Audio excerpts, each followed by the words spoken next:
Bener kan ternyata di sini ditungguin di YouTube malah nggak nongol. Iya nggak, kita nggak live dulu ini bang.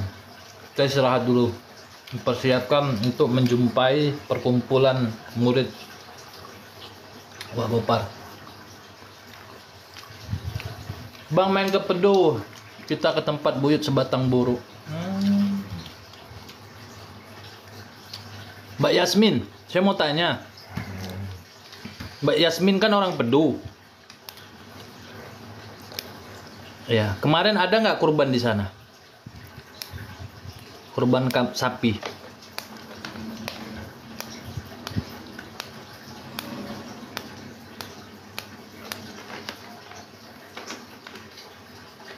Mbak Yasmin atau Abang Yasmin?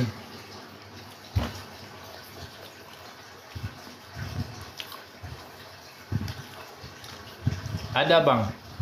Siapa yang kurban itu? Kebagian nggak dagingnya? Pedu itu di Palembang iya.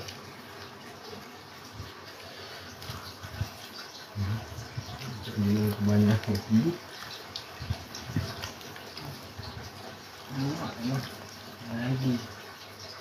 Kebagian bang. Itu dari Sapulidi channel itu. Dari sahabat-sahabat Sapulidi. Bang Esel, saya satu kampung sama Mas Karyo, tapi saya suka Allah, benda boleh gitu guys. Sama aja manusia itu yang kita beda-bedakan. Sama aja, kita sama dia sama.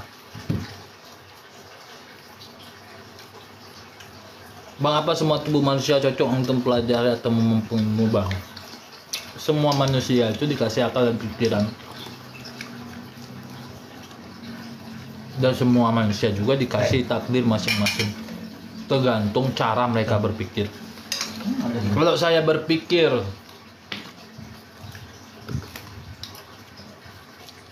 bisnis ya, saya akan ke bisnis nantinya. Kalau saya mikir tentang akhirat ya, nanti saya akan menjadi kiai. Dan setiap manusia itu, makanya kekuatan doa itu merubah takdir, tapi tidak merubah maut. Jadi maut kita ditakdirkan hari ini, jam ini. Nah setelah kita lahir itu kita diberi akal. Kita tetap mati di jam ini dan tanggal ini. Tetapi caranya itu kita yang berdoa. Kalau kita baik maka kita mati dalam keadaan baik. Tetap di jam yang ini dan tanggal ini, hari ini. Tetapi kalau kita buruk, mati pun dalam keadaan buruk di jam ini, tanggal ini. Makanya kekuatan doa merubah takdir. Itu maknanya. Bukan memanjangkan umur. Ya, panjang umur itu setelah kita mati, masih hidup kita mematikan hawa nafsu, itu panjang umur. Karena kita tidak pernah lagi memikirkan tentang dunia. Itulah ilmu sabar yang tingkat tinggi guys. Jadi semua orang tuh cocok untuk mempelajari mengenal Tuhan. Bah kacamata nggak ada iya. Tapi kebanyakan pikiran mereka yang menghalangi, nafsu mereka yang menghalangi menjadi orang baru. Kan nggak usah ke spiritual, orang ahli agama kan banyak. Apa manfaat mereka? Apakah mereka menyalahkan orang? Apakah menunjukkan dirinya dengan background yang dia pakai? Makanya kadang akhlak dengan perkataan itu beda. Perkataan bagus, akhlak tak bagus. Dan begitu juga spiritual, makanya tidak semua spiritual tuh hebat. Ada juga yang macam-macam variasi. Dia menunjukkan dia seperti orang hebat, padahal dia orang biasa. Tapi kita tidak menyalahkan mereka. Mereka akan bermain di ruang lingkup itu terus. Nah, kalau kita nggak paham ya kita doakan mereka dapat hidayah biar mereka paham. Saya tuh ngomong kayak gini tuh nggak paham guys. Tapi entah siapa yang ngomong seperti ini, saya apa siapa? Nggak tahu, paham nggak sih apa yang saya omongkan nih? Karena saya sendiri nggak tahu apa yang saya bicarakan guys. Kasih amalan dong bang. Di Semontor sama Pedu ya bang, dapat kurban dari sahabat SL. Iya betul. Betul sekali. Semontor, daerah Pulau Layang, daerah mana lagi ya? 5 kurban kita guys kemarin. 4 kurban dari sahabat, 1 sapi dari Sapulidi pribadi. Ada ayamnya lobang sama chicken. Oh, paham bang. Masya Allah, kalau paham kan saya aja ngomong nggak paham. Jadi kita itu kalau baik itu nggak mesti harus jadi kiai, enggak. Kalian pernah dengar nggak bahwa Nabi Sulaiman dulu mengurung semua setan di dunia ini? Sehingga Allah bertanya, kenapa Sulaiman kamu kurung itu setan? Kata Sulaiman, biar dia tidak mengganggu manusia. Oh ya udah, kata Allah. Tiba-tiba di situ ekonomi krisis, orang sibuk beribadah, nggak lagi berjualan, nggak mikirin dunia lagi. Lalu Allah bertanya, Nabi Sulaiman, kamu lihatlah negeri ini. Coba lihat itu, orang pada sibuk beribadah, nggak mau sibuk lagi. Akhirnya dilepaskan lagi setan. Baru makmur lagi ekonomi. Jadi maknanya apa? Kita perlu itu, guys. Perlu, itulah dunia hidup. Makanya manusia diciptakan di dunia ini. Kalau nggak ada manfaat, nggak mungkin. Dan apa yang dia lakukan, nggak mungkin kita harus memponis dia orang jahat. Orang jahat bisa jadi baik, orang baik juga bisa akan jadi jahat. Dan jadi yang jadi harapan Allah itu kesadaran kita. Kalau kita sadar dengan yang kita lakukan salah, kita sadar, kita akan pergi hijrah. Tapi kalau kita sadar yang kita lakukan salah, tapi masih kita lakukan, nah ya udah, siap, kata Allah, kamu akan bermain di situ. Tapi ingat, tanggal main kamu atau tanggal kamu pulang tuh tanggal ini gitu. Makanya orang bekerja sebagai Grab mati di jalan, orang bekerja sebagai PT juga ada yang mati dalam pabrik, orang yang bekerja di menjadi penyelam mati di selam, macam-macam. Jadi itulah akal pikiran kita, guys. Gitu. Aku sibuk bekerja, guys.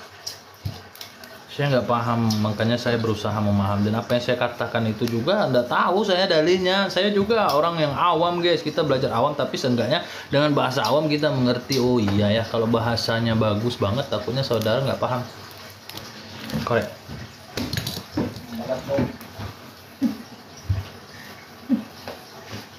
Apa? Kalian itu.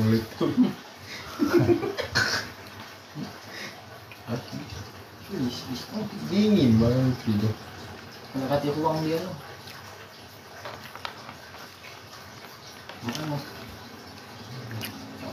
Bakso yang kan gitu. Iwa.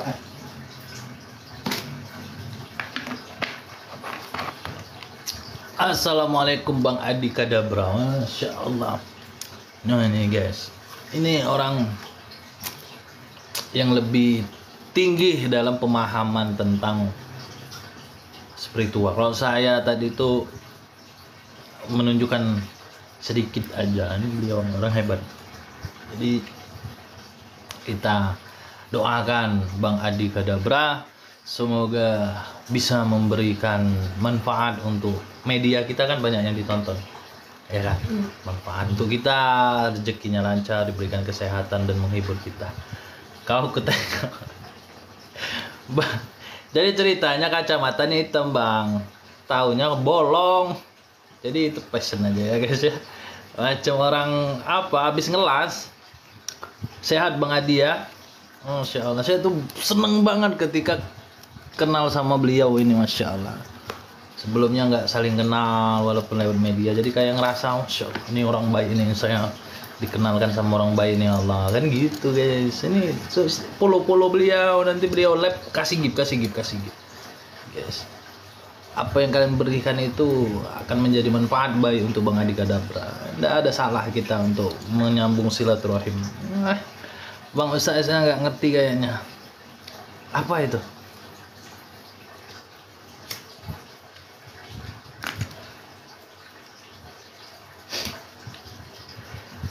Kenapa Bang? Oh, kan salam silaturahim guys, kita bersama Bang Adi Kadabra. Saplidis jarang live, sesekali aja kalau nggak live di YouTube, live di TikTok, memberi informasi. Ikut gabung Bang Saplidis, gabung kemana? Kita udah bergabung di sini bersama. Naikin Bang Adi. Bang Adi tuh nanti akan live. Siap pantau guys. Ya kalau Saplidis kalian nunggu nantikan live, saya nggak live setiap saat di TikTok guys. Saya juga baru mengerti TikTok guys.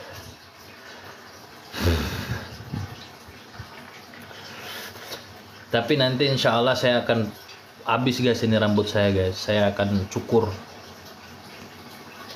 Untuk sekarang saya biarkan dulu. Apa kabar GNS bang? GNS sedang sibuk. 1000 kali sayang. GNS nih nggak? GNS sibuk kan, bagus dipanjangkan bang rambutnya. Sebenarnya saya tuh pengen gondrong. Kalau saya gondrong tuh gini guys. Kalian kelihatan ngelihat saya tuh makin serem guys nih rambut saya kalau gondrong tuh. Kalau diikat guys tuh. Nanti kalian terlalu melihat saya orang sakti, padahal saya ini orang yang bodoh sekali. Biar yang nggak suka jadi seneng guys. Memang bener kamu bodoh katanya ya kan. Gitu guys. Katanya orang bodoh. Saya lebih bodoh dari saudara. Saya saudara lebih pintar dari saya gitu guys. Ikat pakai karet Bang Ustad. Bang Ustad.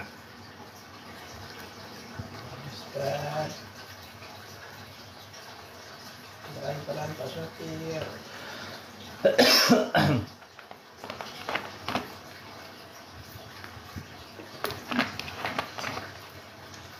Habis gondrong dipirangin. Waduh. Ngeri ya. Kayak buser.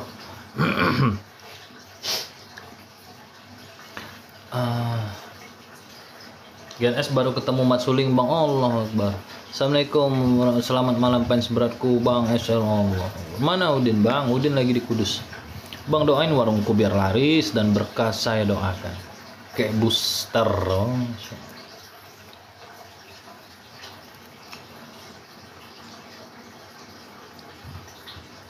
Jadi guys, kita rasakan pahit manis hidup guys. Ya, jangan nunggu tua baru merasakan pahit manis lalu ikhlas. Belum tentu kita tua guys, mati itu ndak tahu umur. Dan ketika kita diberi umur panjang, masa kita baru setelah mau mati, baru bau tanah, baru mau ikhlas. Ikhlas saja bang, saya habis ditipu. Alhamdulillah nggak apa-apa, mungkin bukan rezeki saya. HP saya rusak, mungkin bukan rezeki saya, rezeki counter, doa counter kelaparan, sepi warungnya. Nggak usah kita permasalahkan, karena di dunia ini semua adalah pinjaman. Sampai badan kita pun itu pinjaman guys. Makanya ada kalimat, apa yang tak bisa sakit di dalam diri kita atau bagian tubuh kita yang saya pernah dikasih pertanyaan itu dulunya. Ya kan? Apa bagian badan kita yang nggak pernah sakit dan nggak pernah tidur? Apa kira-kira guys?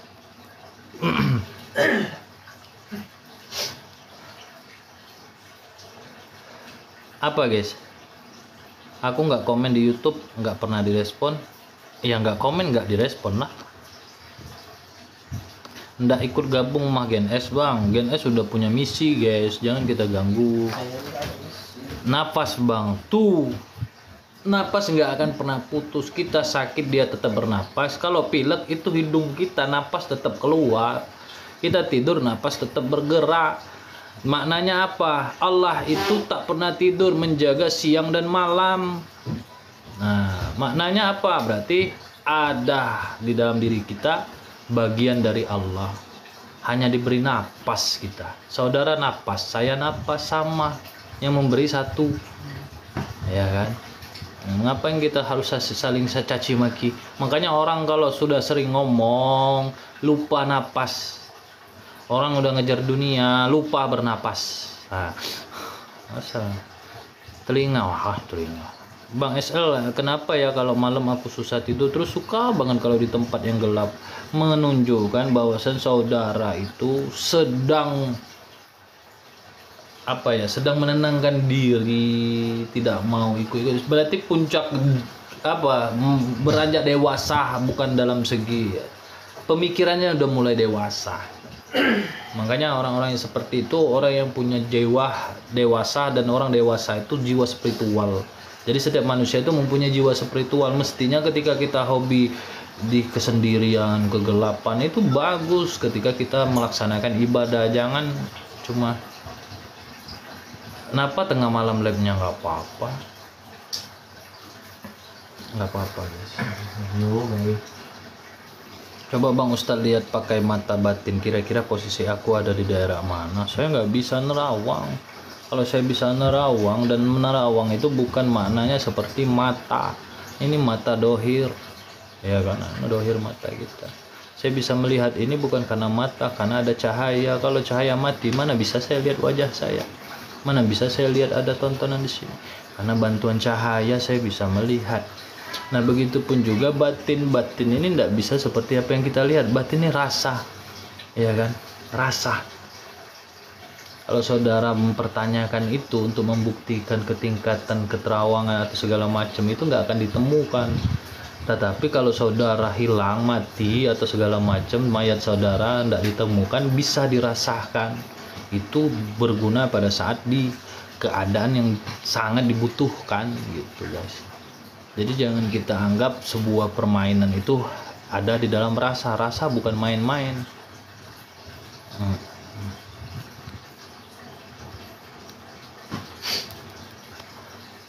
Rasa bukan main-main. Rasa itu ketika kita merasakan. Kalau makanan itu rasa beda lagi. Kalau rasa saus seperti ini, rasa asin seperti ini, rasa manis seperti itu. Terus itu dikaji lagi rasanya. Bisa jadi manis tidak dengan gula, manis sebab dari tebu. Tebu berasal dari mana? Ada juga manis dari kelapa, ada juga kelapa asem. Bolehlah, enggak bisa. Bang SL bagus tuh cincinnya, safir guys. Aku pura-puranya keterlaluan ini. Setuju bang SL bagus tuh cincinnya. Ya hiburan aja bang Ustadz, bolehlah. Enggak, hiburan bukan soal itu guys. Kalau hiburan itu di dalam diri saya bisa merasakan diri orang. Tetapi kalau saya di dalam diri saya merasakan aib orang, itu beda cerita. Saya bisa melihat, misalkan saya bisa diberi Allah rasa merasakan kekurangan orang, tetapi bukan saya harus bongkar. Tapi kenapa saudara untuk ditunjukkan aibnya sendiri kan gitu? Sedangkan Allah berusaha untuk menutup aib kita. Kenapa saudara minta ditunjukkan aibnya gitu kan? Untuk menunjukkan kita hebat gitu. Bang, uang kunonya masih ada? Masih dibersihkan guys.